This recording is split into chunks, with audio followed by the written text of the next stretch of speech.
What's going on, everybody? We're here at Carolina Bully Farms. I figured I'd do a little kind of informative video today. It's Friday. It's a really beautiful day, and I'm finally able to get the dogs out and be sunny and feel a little better. Gypsy, my video partner's here, even though this isn't one of the vlog videos. Hey, Gypsy. Gypsy is bred to Mo Money. She's actually still in the process of being bred to him. That's Ace, not Mo Money. Yeah. But she bred to Mo Money. Yeah, but she's about out of heat now. We've bred her a couple times, but there's the legend over there. Hey, Money.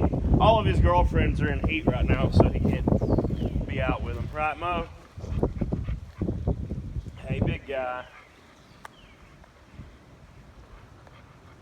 Look at his big square head. Get pictures with him. All right, and then what I was going to talk about today was 5 things you need to know before you buy a bully. The reason I was going to talk about it is, you know, a lot of the texts that we get and phone calls we get and all, I feel like a lot of people just in general need to know these things. The first thing I was going to start with is know what type of bully you want. There's so many different types of bullies. It's like going in and just seeing a dog and saying, oh man, I want one like that. You know so little. For some people, they don't even know the difference between a pit bull and a bully. Once you realize that a bully is a breed of its own, you got to figure out if you want a standard bully, a pocket bully, an extreme bully, a classic bully, or maybe you even want a pit bull. You don't want a bully at all. It's kind of like going to buy a car and you don't know if you want to buy an F-250 or a Ford Focus because you don't know the difference in between them. There's that much difference. There's difference in care for them, there's difference in what they take, and there's a big difference in price. What you can go get a pit bull for at the flea market compared to what you can get an extreme bully for is just so different. So, you know, if you see Mo Money when we have him out at the park, you think, I want one like that. And you go to the flea market, you're not going to get that. So, one thing is you're wasting some money right there. Another thing is you bought a dog that's not really what you wanted, so hopefully you're still going to take care of it instead of just letting it go to the pound like so many people will do. And it's just, you know, you need to know more information before you jump in on something like that. And, you know, the next thing is you don't want to just call us and say, hey, I'd really like to get one of your dogs. And you're thinking, oh, it'll be $200 or $300. And then you get caught off guard and get mad at us because we say it's going to be $2,500 or $3,000. The next thing is going to be understanding what it takes. I got talking points today. It's going to be understanding what it takes to take care of the bullies. And he sat and wrote them down too. I seen him. Mm-hmm. And that'll be what you're doing to take care of a pit bull is a lot different than taking care of a bully. It costs more to take care of a bully. They eat a lot. You would not imagine what Big Country eats. He even eats some of our food, house food. And then when you got 20 of them, it's a whole other thing. But that's a different video that Dad's actually going to talk about. But one thing is, you know, bullies, you know, when you understand what it takes to take care of them, is they're like kids. They need a lot of one-on-one attention. They don't really have to be exercised a whole lot. If you're wanting a pit bull, that's something you got to think about. Bullies, they kind of do their own thing. They just cruise around and smell, but they need a lot of one-on-one people time. You don't just want to get one thing that looks cool, lock it in a cage, and, you know, just live a miserable life the whole time.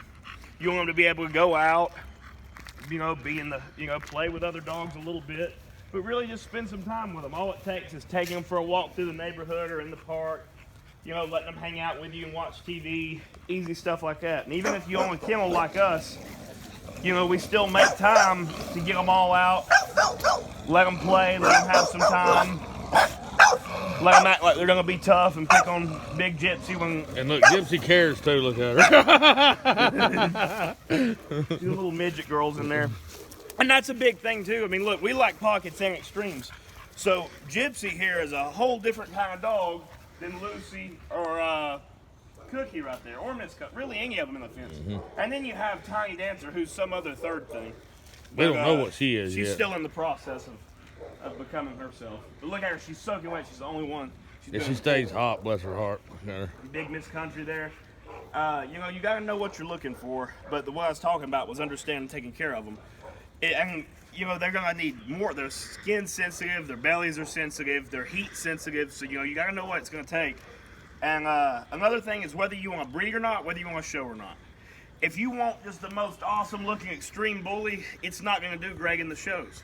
You know, Mungy's a champion. Miss Bouncy was a champion. King Tut was a grand champion.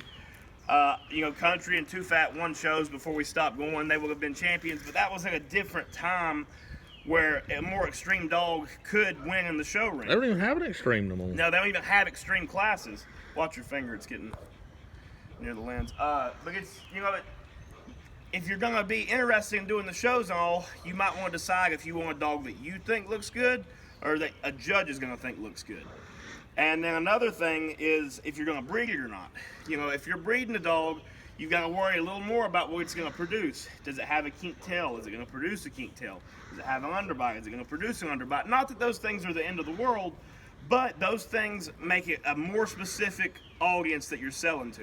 Which means if you just go have a litter of kink tail puppies and expect that they're all going to fly out of the door for $3,000 and you're stuck with a litter and those dogs end up going in the pound, then you make a mistake. And you need to do more research. The whole thing about all this is research. You got to know what you're getting into before you just dive into it. It's not just get some dogs and let's breed them. If you take, even with ours, which is all a similar style, if we was to take Big Country and breed him to Lucy, like what we're going to do, you need to have like we did, you got to have a plan of what that's going to produce. You can't just say, hey, this dog looks good and this dog looks good. Because I'll have people come over to me and they'll be like, if I'm doing ears or something, they'll be talking to me about what they're doing. They're like, yeah, so my buddy's got an English Bulldog and I got this Bully, which is really just a Pitbull, and we're going to breed them together and make some extreme dogs. I'm like, that's a horrible idea. They assume that the puppies are going to take 50% of all the good stuff from the English Bulldog and 50% of all the good stuff from the Pitbull, when in reality some of them's going to be just like the Pitbull and some of them's going to be just like the English Bulldog. And some of them's going to take the worst of both worlds. You might get one that takes a little bit of good from both of them. And it's still going to be a mutt then. And you can't never breed it. Even like little things, you got to think about all those things. And one more thing I was going to talk about was if you're going to breed, you got to think about a whole nother list of costs. Bullies are hard to breed, which Dad's going to touch on this more in this video. Most of them can't breed naturally. Most of them can't have puppies naturally. And it's just, it's all those things. So if you think, I'm going to have a litter and do all this and that, you got to be ready to artificially inseminate them, pay for a C-section, possibly pay for an emergency C-section. Then you got to be ready to do vaccines for all the puppies. Say you've got 7 puppies. You got to do vaccines 3 or 4 times before they're ready to go. You got to worm them 5 or 6 times, if not more, before they're ready to go. And you're going to be tying up a lot of money. It's not just all profit. And if you go buy an awesome dog, and then you take say you go buy an awesome female, and you come and take a breed it to Big Country, that's still no guarantee you're going to sell that litter out because no one knows who you are. You've got to have an audience or you've got to advertise the breeding. People don't just find you because your dogs look good. I've seen awesome dogs that people have that they might even live close by and I've never even heard about them. So, you got to take all those considerations into when you're buying a bully, what you're buying it for, why you're buying it, what you want to do with it. And doing those things I'm not saying that just because I get annoyed about people asking dumb questions or spending too much time talking. What it is it's mainly for the care of the dogs, because you don't want to buy a dog and it not be what you wanted and sell it or give it away or it go to a pound or a back home.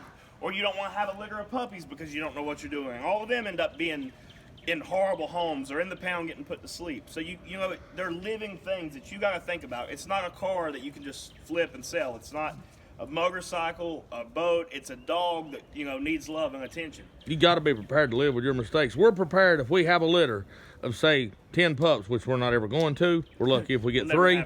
But say we was going to have 10 and nobody wanted them. They come out looking like terrible dogs. That litter will live its whole life out here and be loved and taken care of as much as the best looking bully we got. And if you're not going to do that, don't have a litter.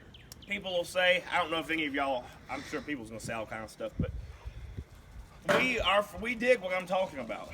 We went into buying a dog, which we knew we was gonna love it no matter what. But we went into buying a dog thinking you just go buy a bully and it looks like Mo Money, and we ended up with Puddin.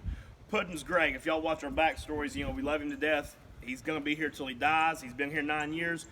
But if we was the type of people that would have sold him or put him in a back home, who knows how his life could have ended up because of our not having enough information on what we wanted. Not that Puddin's not a nice dog, but he wasn't what we had in mind. But that that's why we learned all this, and that's why we try to put all this information out there for y'all, is from all the things that we've went through and learned from trial and error. But it's all about taking care of the dogs. If you're going to do this, it's up to you to take care of the dogs and look out for the breed. And that's another thing you got to think about when you're buying them is people's going to hate on this breed no matter what. They're going to not want you to bring it in certain stores. you know, people's gonna say, oh, that's a Pitbull, it's aggressive, and all this and that. So you gotta be ready to take up for the breed and look out for them, because it's an incredible breed, and these dogs are like nothing else, and they really need people out there looking out for them. So thanks for watching. Remember to like, favorite, and subscribe, and God bless. 3, 2, 1.